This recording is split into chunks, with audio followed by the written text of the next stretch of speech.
आताच 12 वर्ष या देशाच्या मायबाप जनतेने त्यांना निवडून दिलं, त्यांना शुभेच्छा दिल्याच पाहिजे.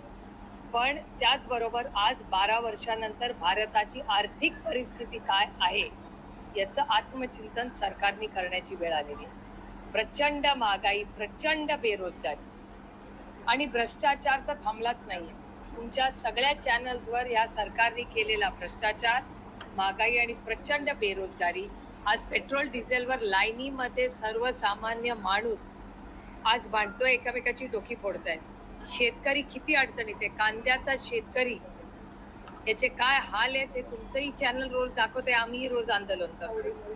त्याचबरोबर कांद्याचा एक भाव, दुसरीकडे महागाई, पण शेतकऱ्याच्या पत्रात तर काहीच पडत नाही.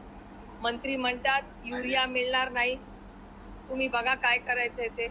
मला सांगा, हे प्रश्न सुटणार कशी?